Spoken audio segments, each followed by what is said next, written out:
Ladies and gentlemen, welcome to our panel discussion on policymaking in times of conflict and instability. It's a matter, clearly, of critical importance for the Middle East and Central Asia region, where even if we don't see it on the news... Conflict not only disrupts lives, but wars and social unrest, even political instability, disrupts economies. And while this is true everywhere, the economic impact of conflict in the Middle East and Central Asia has proven larger and longer lasting than other regions. In today's episode, we present a slightly abridged version of a discussion among seasoned development experts and diplomats about the scourge of conflict and instability in today's world and what to do about it. The discussion, held during the IMF-World Bank Spring Meetings, is moderated by CNN International's Julia Chatterley. Let me introduce our esteemed panel, who hopefully are going to have all the answers, and forgive the abbreviated version of what is astonishing CVs. First, Professor Ghassan Salamé, renowned author and Professor of the International Relations at SciencesPo Paris and founding Dean of its Paris School for International Affairs. Lord Malloch-Brown, President, Open Society Foundations, former Deputy Secretary-General of the United Nations and former UK Government Minister. And Dr. Rola Dashti, UN Under-Secretary-General and the Executive Secretary of Economic Social Commission for Western Asia. Welcome. Okay, it's not just one nation that we're talking about, it's several, although I apologise for the fact that obviously what we're seeing between Israel and Gaza is dominating the headlines at this moment. But can we start by talking more broadly? What do we need to prioritise? What do we need to think about when we're talking about stabilising a conflict zone? Well, if you look at Gaza, the first idea that comes to mind is that humanitarianism has been devalued as an instrument of war and of diplomacy. Therefore, the most urgent thing is to bring back humanitarianism as a domain that is independent from war and so famine, destruction of hospitals, destruction of schools. All these are humanitarian issues that should be outside conflict and outside diplomacy. And on top of that, when you have international humanitarian law, you cannot apply it in a very selective way. You have to apply it in Ukraine with the same strengths you apply it in Gaza.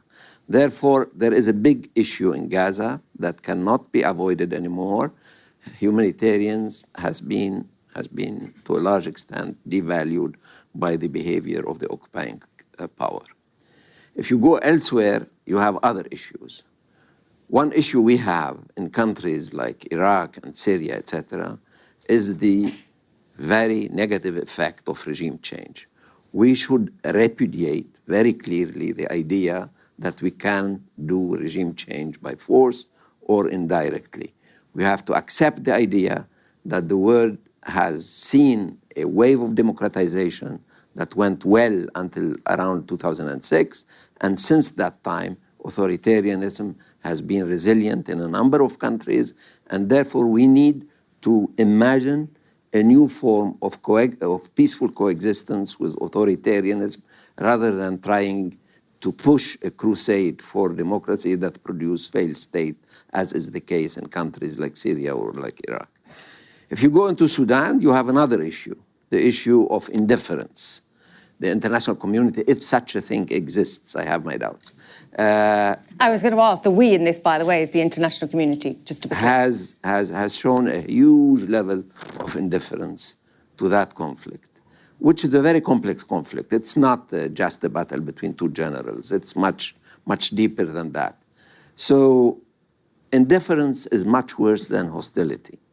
And indifference shows that there is some kind of fatigue with the other's conflict.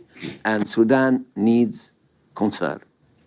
It needs people who care about it and who work for it and support the civilians in taking their share in rebuilding the country rather than leave it to two generals to sort of displace half of the population, destroy the capital city, and bring Sudan into full collapse. Lord Malloch-Brown, what we heard there is we need more humanity, I think, in general, in terms of addressing these conflicts, and perhaps we need to care equally about all conflicts rather than just some more than others. Would you agree? Yeah, no, I think it's absolutely the case. I mean, the current conflict in Sudan was a year old this week. And, you know, actually there's a higher level of displacement and more deaths than when Darfur was a top-of-mind conflict 20 years ago. And yet you wouldn't know it because this time there's zero attention. Then, even though you had a divided geopolitics because this was the era of the Iraq War, nevertheless, on Sudan, George Bush, Tony Blair, and people who disagreed with them profoundly over Iraq made common cause. President Obasanjo, President Mbeki, many other regional leaders, many other European leaders all came together to try and find a solution, imperfectly, but there was that level of attention. So yes, to Ghassan's point about the even application and consistent application of humanitarian law, yes, also to leadership of a kind that generation of world leaders did show, and this one doesn't. But third, I think, you know, going beyond that to recognize, and this is where the fund and the bank are so important, you know, humanitarianism was based on the idea that conflict is temporary and then you go back to development. And the instruments that the fund and the bank have designed have reflected that. A view, 3 or 4 year stabilization program if you're the fund and then life's back to normal. Or if you're the bank, well, it's humanitarians time, wait till there are government institutions we can lend to and we can do a more regular routine program. I think we all have to understand that conflict is becoming the daily life in large parts of the world, and we need a set of instruments which blend humanitarian and development around the proposition these are long-term conflicts and need long-term approaches. We'll come back to that. Your opinion on prioritization and what we've said here about, I think, a change in mindset, actually. The right policies, humanity, caring more. You see, it's the issue also, building on what Ghassan and Mark saying, is that these conflicts are not internal conflicts. A good portion of them are proxy, regional proxy, or international interventions. So when you want to get these solutions to go into sustainable peace, so it's more than the actors of the local actors itself. So, and unfortunately, what we see is that regional actors or international interventions, when they come to resolve the issue, they don't resolve it for sustainable peace and inclusive growth. So it's a temporary solution, temporary fixes, so that after 10, 15 years, that region comes back into another conflict. So what we need to have to lay the foundation of sustainable peace, inclusive growth, sustainable peace, justice, and long-term stability. And these have different dimensions of priority. When we're talking about inclusive peace, sustainable peace, it means we need to build trust, not internal trust between citizens and leadership and the politicians, but also trust between countries, regional actors. And so now, how do we build trust between regional actors together? Here comes, for example, and the World Bank and can play a role in regional projects. And key regional projects, we're talking about connectivities projects, we're talking about water scarcity, which could be a potential conflict. So this is where can be building trust, but also create some sustainability on the other thing. The second part is the inclusive growth. And here the role of the World Bank and the IMF and others, because huge after conflict, you will see huge investments coming into infrastructures. But unfortunately, these investments in infrastructure usually tends to marginalize the root causes of citizens and groups that are already were in conflict and been marginalized. So we need to look into local needs assessments. We need to focus on where these investments are to ensure that groups are not marginalized again, so that they can benefit from these investments. I'll tell you something. In the last 10 years, countries which have conflicts, for example, real per capita income has decreased dramatically. In Libya, it decreased almost 50%. Right. In Sudan, 40%. So people are suffering. In that region, we have 70 million people are dependent on humanitarian aid. At a time, now, the humanitarian aid to the region, okay, is been reduced dramatically. We're talking about now we're getting 30 or 40% of the humanitarian aid that we used. Can you imagine what's the impact on the host community? We're talking about almost 35 million IDPs. So you have a generation, also you're losing a generation. And more. And more. Let alone talk about social reconciliation, you're talking about social cohesion. These are key issues. It's not economy only. It's the social dimension also, which is extremely important to reconcile and to integrate so that to prevent future conflict. Okay, I could pick any of them. Yemen, Ethiopia, Sudan. We've talked about Sudan, so I'm going to pick that again. Can you map what we were just hearing there and tell me how you would fix Sudan and do that at the same time, those steps in terms of priorities? I think you have two enemies. You have first bureaucracy and second foreign interference. And you have two friends, creativity and mixing of leverage. I worked in Libya, and I want to give it as an example. Please. In Libya, I wanted to stabilize the currency exchange rate. First, it's not my business because I was the UN guy. It should be the IMF guy. But to think creative, that you can separate the two was stupid. So I had a ceasefire to produce among militias in 2018 between Tripoli on the one hand, Misrata and Talhouna on the other hand. I put as number 4 in the ceasefire agreement, the government was begging me to produce, stabilization of the currency rate. It shouldn't be there. But I knew that this was the only way to impose it on the government. Second, it was not my business to reunify the central bank. I worked hard in order to have one central bank in Libya and not two. Why? Because you know that it is not a question of persuasion, it's a question of leverage. 3, the humanitarian issue.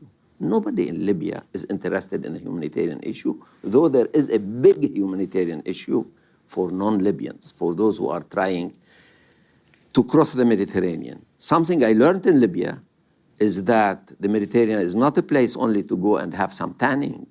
It's a place which is also a cemetery for those who try to cross it. And I think the question of migration is something that it cannot be handled by the Libyans and should be handled independently from them. And this what also we tried to do. Therefore, you need to have ad hoc solution.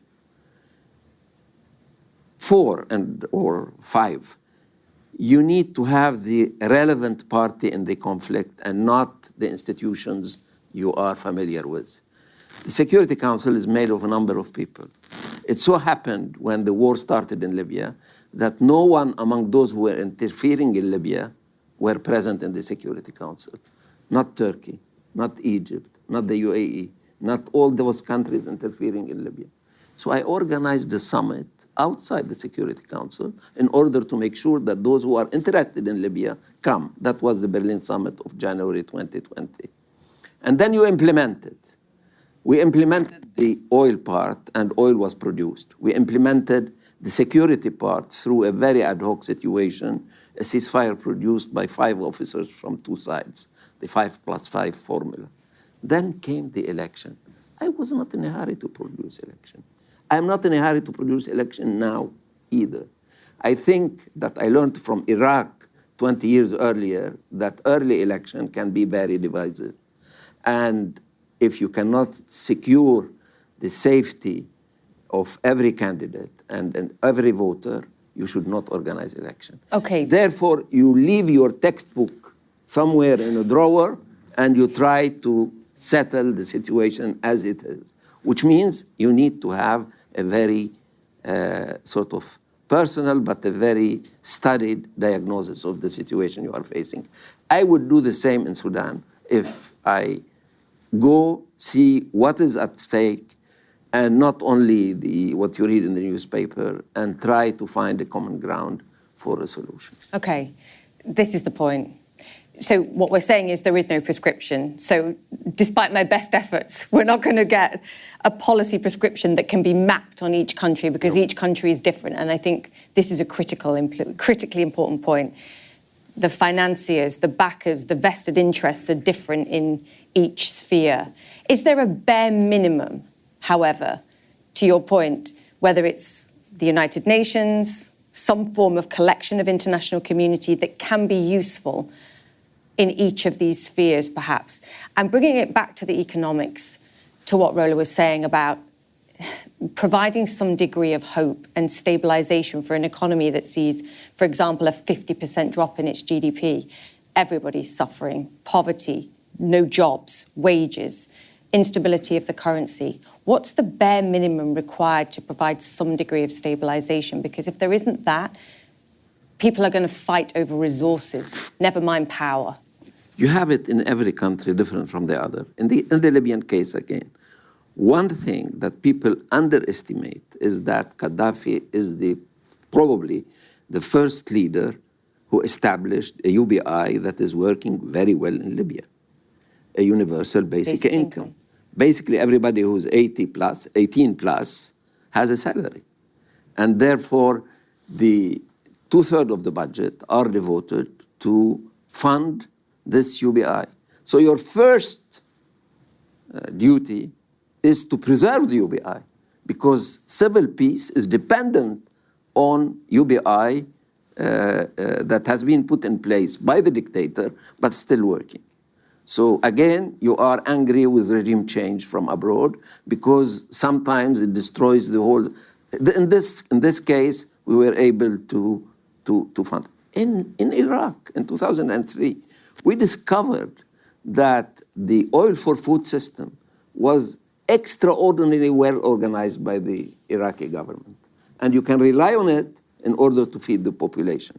So therefore, the over-politicization sometimes kills institutions that are working and should be preserved.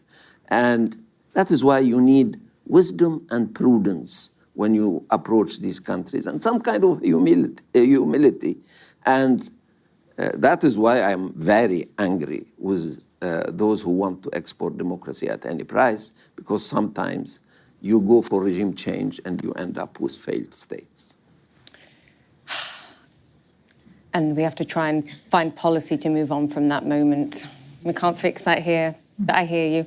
Lord Malloch-Brown, can you give your perspective, and it's sort of a more international perspective versus, in this case, being sort of so intimately involved with a nation.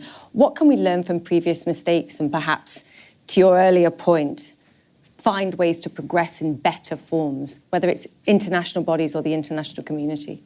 Yeah, I think you've sort of slightly overreacted to Ghassan's point about leave your rule book behind. Because I don't think you're saying there are no principles. There are principles, which is resource the response adequately over a long, sustained period of time, have a set of instruments that can be deployed by those in charge of the response, but then, above all, understand that each crisis is different. Well, you know, there's nobody in the development space or other spaces who wouldn't argue that that's always the case. You know, the solution for a loan to Egypt is going to be different to the solution for a loan to Tunisia. So I think, you know, what we need is sufficient political and financial attention to these issues to have a response that is of the scale needed. So, you know, for example, on Sudan, the current UN humanitarian appeal for the country is 3.2% funded. Yeah. You know, which is an indication of just the lack of serious attention or will or commitment. But I think, you know, what I would say as a veteran of having been around these crises for a long time, when I started, and I started as the humanitarian end, working for the High Commissioner for Refugees, you know, the first round of countries I was placed in, Southeast Asia, Cambodia, Vietnam, South Asia, Pakistan, Afghanistan, Central America, the Horn of Africa, you know, I have seen and East Africa, I've seen a lot of countries which are unrecognizable to how they were when I began, and I'm not that old. But the point is, that there has been dramatic improvement. But I would also say that in nearly all of the countries I was involved in my 20s and 30s, you still see some of the ghosts of the past there. Rwanda has just acknowledged 30 years after its genocide. It is an extraordinary powerhouse of economic development. Its success with social indicators like education, life expectancy, healthcare are extraordinary. But it is in some ways still an authoritarian state.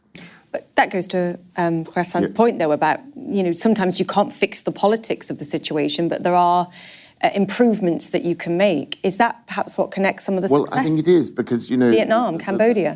Because there's a reason that you've still got authoritarian leadership in Rwanda, which is, the fundamental dispute between the Tutsis and the Hutus actually to some extent remains. But I think what's remarkable is, in just April the 7th, which was the 30th anniversary, President Kagame gave an extraordinary speech where basically he said, we've spent a lot of time blaming the French, Bill Clinton, the UN for what happened, but we're now starting to fix it because we've started to look at ourselves. We've turned the mirror around. We've looked at our own, his metaphor was the arrow faced out to complain about these external critics. Now we've turned it inwards to recognize that the long-term solution to a peaceful society in Rwanda is not in the hands of the Americans or the French or the UN. It's ultimately in our own hands to find ways to live peacefully together with each other. So, I think there's a lot to be learned from this about local leadership, local reconciliation, but for the international community, us in this room, the bit never to forget is, yes, you need great leadership that understands that, both international and local leadership, but you do need to have the political will and the humanity and the solidarity and conscience to resource what needs to be done to scale. You mean domestically, or you mean internationally? Do we have that today? Look at UN security. My example was Sudan, 3.2% funded, a Security Council that can barely agree what time to meet, let alone how to fix. They can agree to disagree. A global problem. Our institutions are in a terrible way, and I would actually say, and someone who has worked both at the World Bank and in the UN, there are times when the institutions here look weak because they seem a little bit too Western and American dominated, and the UN can look refreshingly sort of broadly owned with a multiple constituency of ownership. Now is one of those moments when the pendulum is the other way. I think the bank and the fund are incredibly important institutions because they do enjoy a degree of international consensus. They do have a capacity and power to act, whereas the cousins up the road in New York are pretty much tragically sidelined for now.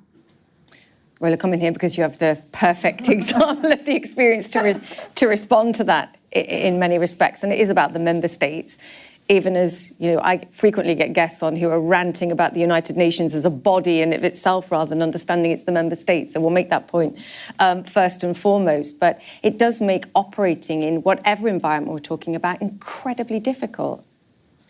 We do deliver, aside from the member states' decision and functionality of the Security Council. It doesn't stop the work that you're doing on the ground every day. It doesn't stop the work of the UN institutions to deliver on their mandates on various things.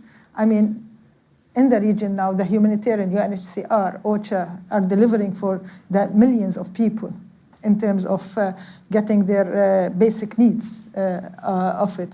Yes, now we're suffering from funding on that things, but the issue, the problem is not only the 70 million who are dependent on humanitarian aid, but also the host communities. So we're now that, and this is a responsibility of the international community. also to bring funding, not only because now you will stabilize economies or stabilize countries, because in the absence of also ensuring that there's enough financing to support the refugees and the internally displaced individuals. But let's go back, it's the core. Yes, there is part of it is politics, but part of it also, I do agree with Mark, that countries need to look inward also, because a good portion of the problem, of the conflict, is internal issues in terms of a government to deliver to their citizens, in terms of engagement and the participation of the youth and the women in the decision-making processes itself in the country, in the reshaping of the future of the nation. They need to be part of the development of their countries. Now, you can't exclude the women, the youth, from aspiring and be part of implementing their aspiration and developing the economy of their country. Exclusion, resources, and I think in times of conflict, social cohesion, social reconciliation becomes a key issue.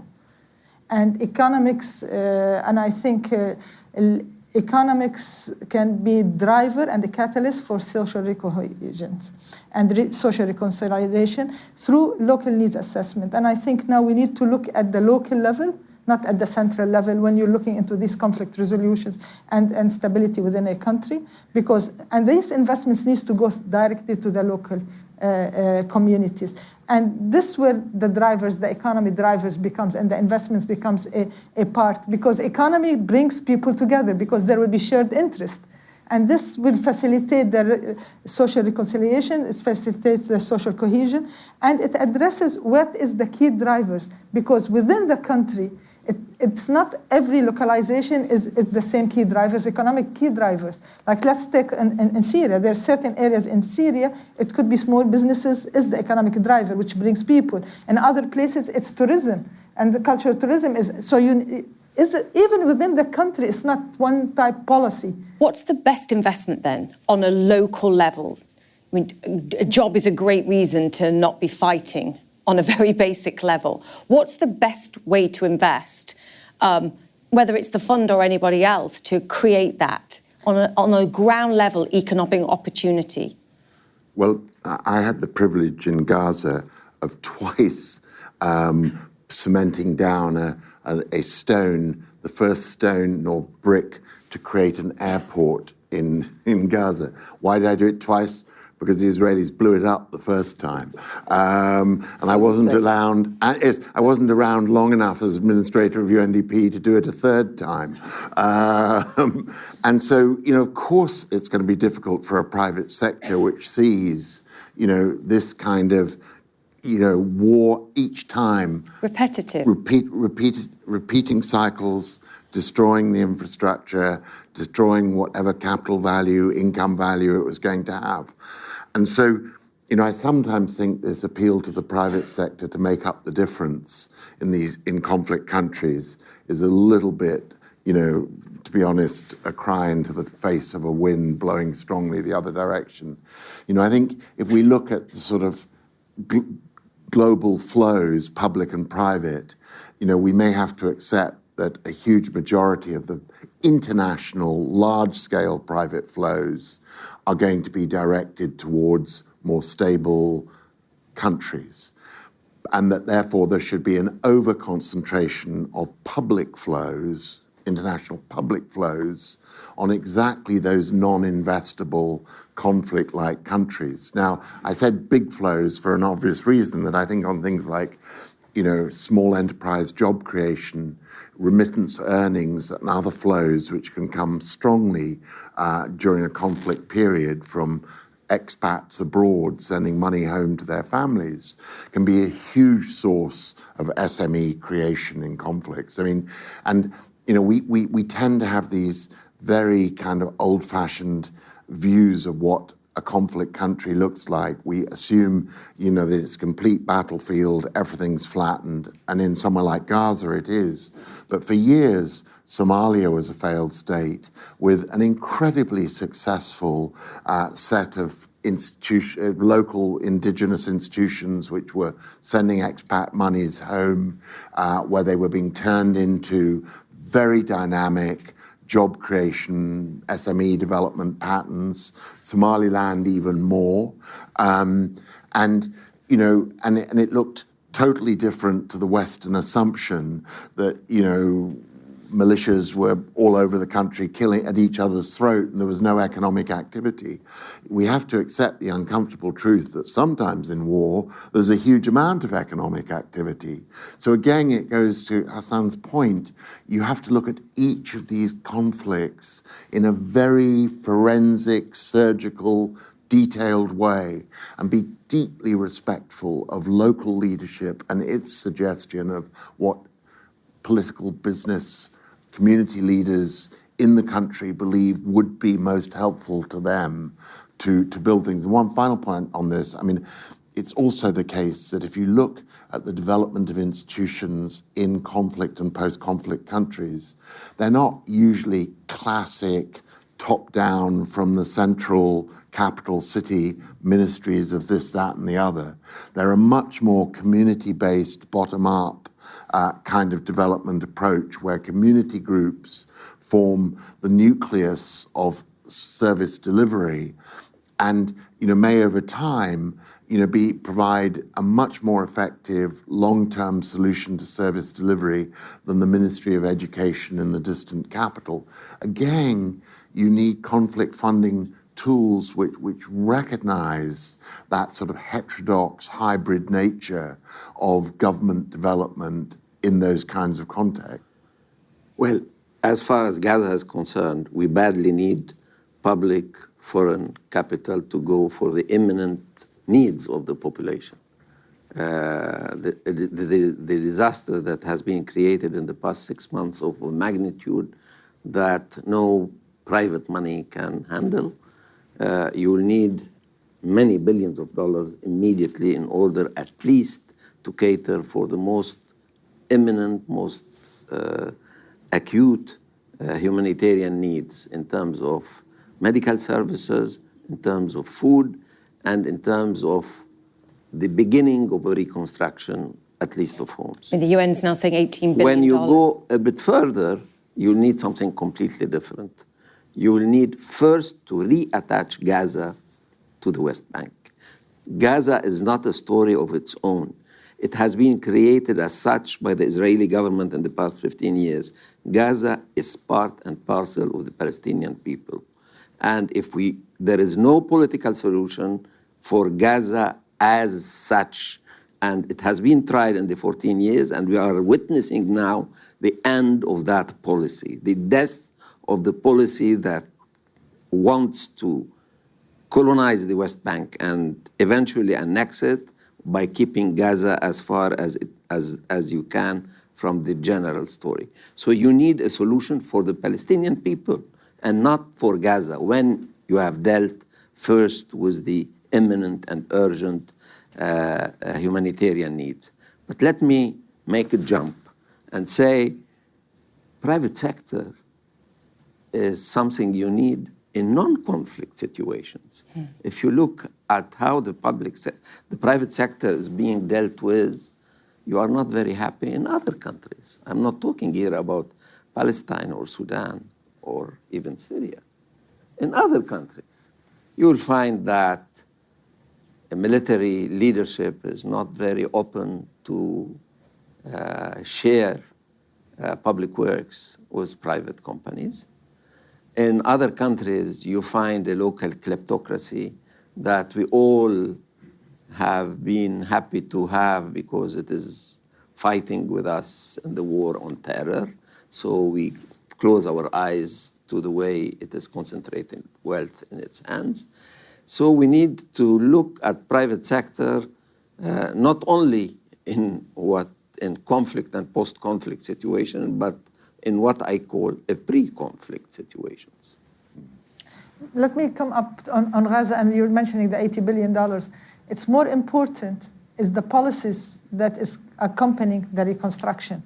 Today in Gaza, let me give you a figure. In 2021, 1,600 homes were demolished.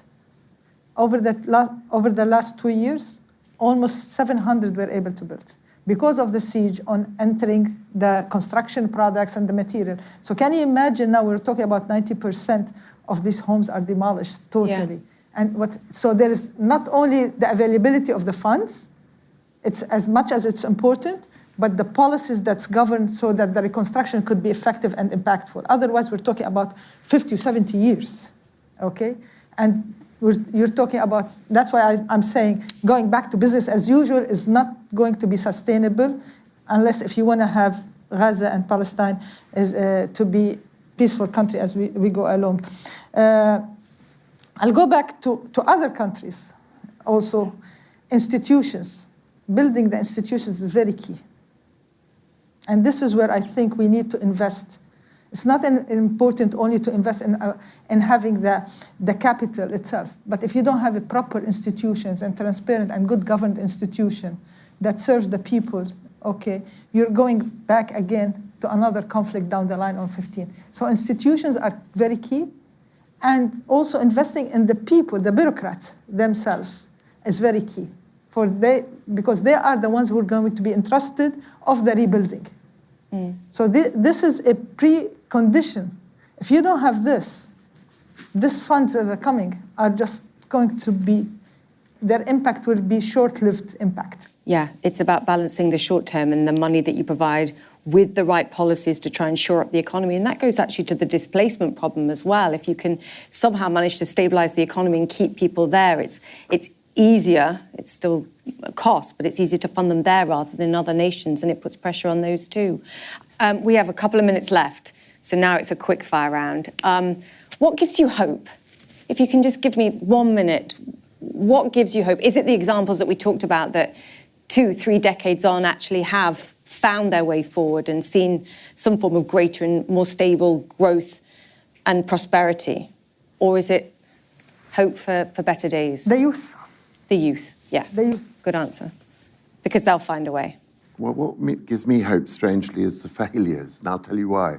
Because each failure, whether it's now Sudan, after a long period of conflict where there was a real opportunity, Sudanese young people raced home to try and build a new Sudan, and regional countries couldn't help themselves. They jumped in and exploited the differences and took sides. The West just simply didn't engage with sufficient force, authority, and resources, didn't even lift sanctions here in Washington until way too late. And so, what I see each time when peace fails is human failures of leadership, internationally and domestically. And that means if you can fix leadership, you can solve problems. And, I see through youth, but also a youth coming up in most countries, no longer through the old political parties, whether it's the US or Sudan, or recently in West Africa in elections. What we're seeing time after time is social movements with young leaders who are driving change in their countries and now starting to come into the mainstream of political leadership. And, that's my hope for the future. Yeah, I was about to say, I can't even ask you about fixing this generation of leadership, but we'll hope for the younger generations, quite frankly. Final word. Well, I think the Middle East is a mosaic, and the Global South is also the mosaic. And that gives me hope, because it means that there are conflict areas, tragedies areas, but there are some other areas we don't talk about where things are going rather well. Private sector is active, there is no obsession with migration, there is some kind of political stability, not necessarily democratic, but stability. And there is a growth rate that is acceptable. There are now 60 to 70 countries where these criteria apply. Therefore, the world, we happen to talk about conflict areas, but the rest of the world is, I would say, okay. So my hope is that the Middle East and the Global South in general does not have a single color, green or blue or a beautiful color, because this will not happen, but that it remains enough of a mosaic that we can bring some of the countries in this mosaics from the minus category into the plus one. My The hope is, SDG colors. yeah. Sustainability. My hope is if we keep talking about it, the crisis countries and the good side, we shed more light on it. And in the end, hopefully we find solutions. Your panel, ladies and gentlemen.